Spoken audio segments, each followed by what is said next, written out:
warahmatullahi wabarakatuh. Assalamualaikum. Allahumma salli ala Sayyidina Muhammad wa ala ali Sayyidina Muhammad.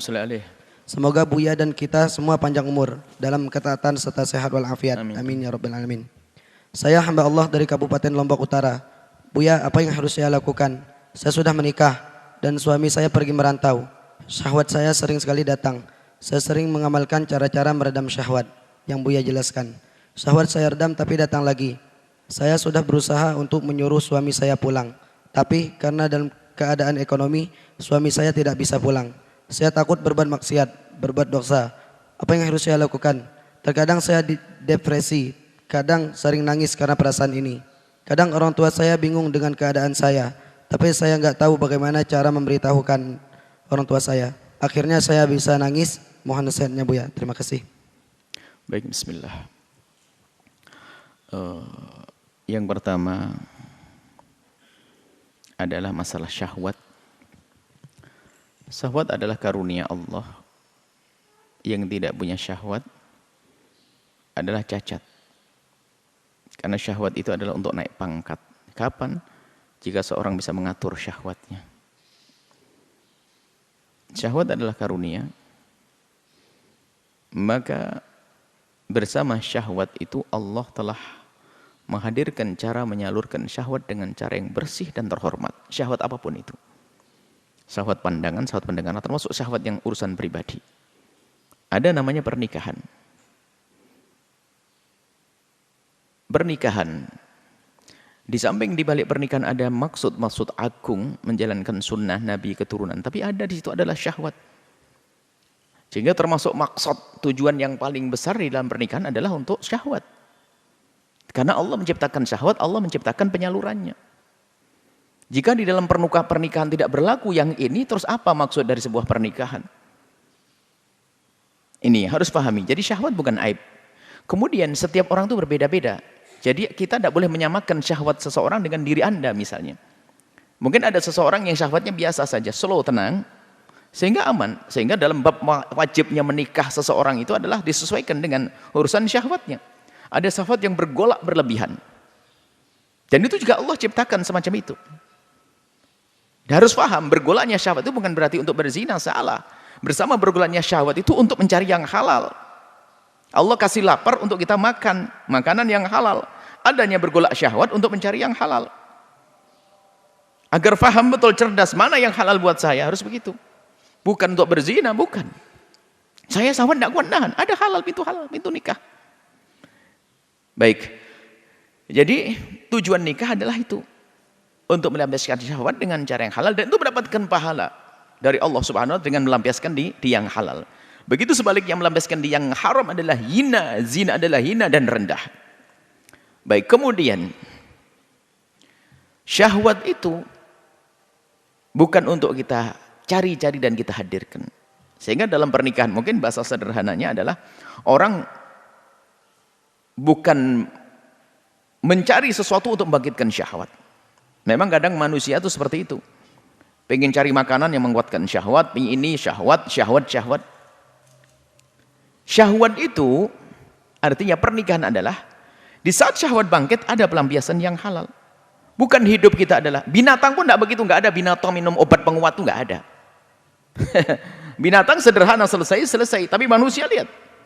Pengen mencari sesuatu yang bisa membangkitkan syahwatnya. Mulai dari cara menu, kalau sudah dapat tawaran makanan menguatkan syahwat, dia senang semangat. Apa itu? Akan tapi ada sebagian orang nggak pakai itu pun syahwat bergolak, dan itu dari Allah, bukan dia sengaja mencarinya. Syahwat bangkit. Akan tapi di balik ini semua ada penyaluran yang halal.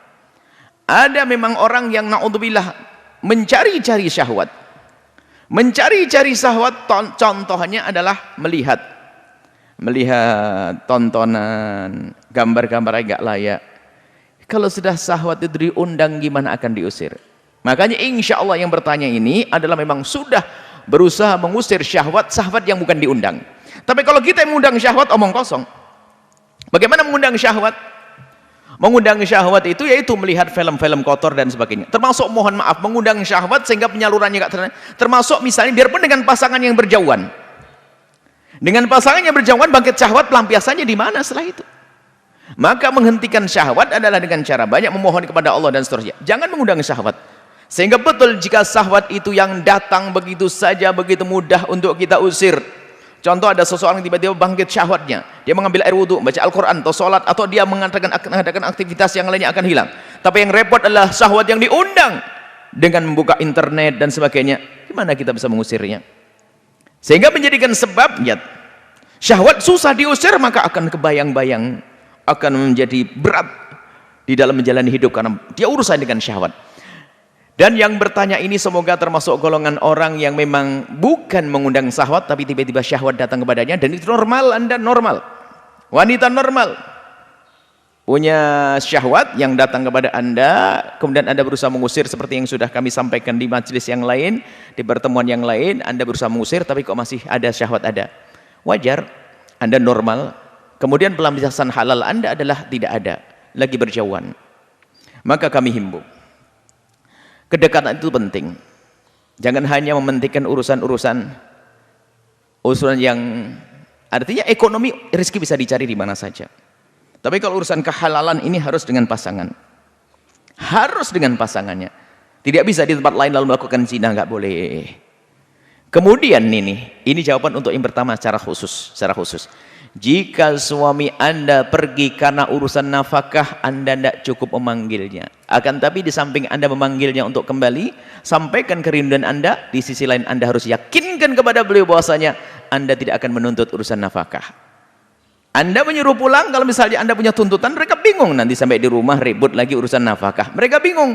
Tapi kalau Anda pastiin abang kita makan ada apanya. Yang penting kita ketemu dengan halal. Orang lain bisa hidup dengan sederhana, kenapa kita tidak? Kalau memang suami Anda sudah Anda beritahu semacam itu, Anda yakinkan, abang saya tidak akan menuntut urusan nafkah. Kita cari bersama. Yang penting kita bertemu. Kita punya suami istri harus bertemu. Nah, sampaikan hajat Anda sebagai seorang istri. Jika ternyata suami Anda kok tidak mau mendengar, menggubris, sementara Anda sudah bisa nerima apa adanya, tidak menggubris, maka ketahuilah kaidah sederhana, wanita yang tidak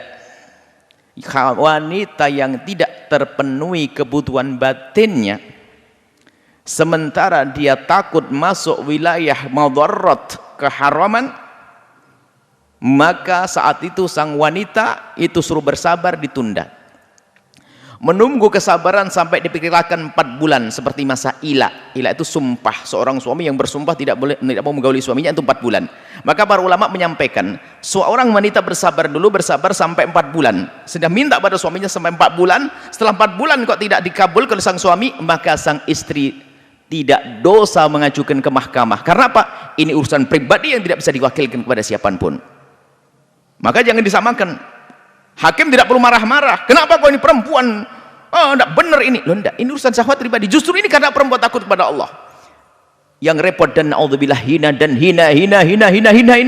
Suaminya berjauhan, dia menikmati dengan laki-laki lain di rumahnya. Terhinakan di dunia dan di akhirat. Dosanya double. Dosa kepada Allah, dosa kepada suami. Akan tapi dengan cara mengajukan ke mahkamah, minta untuk dipisah. Setelah dicerai oleh mahkamah akan ngurusi suaminya. Memanggil suaminya, kalau suaminya nggak mau datang maka dicerai oleh sang suami, maka dia akan menikah setelah itu dengan suami yang baru lagi setelah masa iddah selesai dan selesai. Jadi tidak bisa melakukan keharaman, hati-hati. Urusan syahwat ini beda, bisa menjadikan semua bermasalah, karena urusan seperti orang lapar, bahkan lebih dari itu kalau urusan syahwat bangkit, apalagi zaman-zaman semacam ini. Maka tolonglah, kebersamaan itu penting, suami istri penting. Dan bagi seorang, nah kemudian masalah wajibnya seorang suami memberikan pelayanan pada istri seperti apa sih? Imam Ghazali menganjurkan, bukan suatu kewajiban, menganjurkan seorang suami itu hendaknya mendatangi istrinya itu paling tidak itu jangan kurang dari 4 hari. Digambarkan kalau istrinya 4 itu ketemu lagi. Gambarannya kata Imam Ghazali. Atau seperti dikatakan oleh Imam Ahmad dan para ulama mengatakan, jangan sampai dalam masa suci tidak pernah didatangi. Karena ini dianggap sebuah kezaliman. Dalam sekali masa suci jangan sampai tidak didatangi, tanpa uzur tentunya. Kalau ada uzur lain cerita, misalnya suami lagi ini. Tapi kalau sudah tidak datangi lebih dari 4 bulan, maka seorang istri kalau sabar tidak menuntut, no problem, nggak ada masalah. Sebab secara qadha nggak bisa qadhi ikut campur gara-gara tidak bisa tidak digauli. Kalau istrinya rela nggak ada masalah. Tapi di hadapan Allah seorang suami yang menelantarkan ini haram. Jadi ada qada'an wa dayanatan di sini. Jadi kalau ada seorang suami tidak menggauli istrinya dan istrinya kok diam-diam enggak menuntut, maka secara qadi enggak boleh ikut campur. Tapi secara agama kalau karena kedzaliman sang suami enggak boleh, haram. Dosa. Nah, maka di saat sang suami tidak bisa memenuhi istrinya sebab apapun, bahkan kalau seandainya sakit sekalipun, karena kebutuhan ini kebutuhan pribadi, nggak bisa diwakilkan ke siapapun. Pengabdian bisa diberikan. Seorang istri minta cerai, menikah lagi, tetap dia mengabdi, mungkin memberikan, mengirim uang atau mengirim pembantu, bisa saja. Tapi urusan yang ini tidak bisa main-main. Ini urusan syahwat, sehingga sampai 4 bulan, batas 4 bulan. Kalau ternyata sang suami tidak mau menggauli istrinya, maka saat itu sang istri boleh mengajukan ke mahkamah, diceraikan, kemudian setelah itu menikah dengan laki-laki yang lain setelah masa iddah selesai dan akan terpenuhi. Yang paling mengerikan hari ini adalah masalah perzinahan. Begitu mudah perzinahan. Dan kita mendengar berita di sana sini, sudah punya suami masih berzina. Naudzubillah. Rendah sekali itu orang. Sudah punya suami.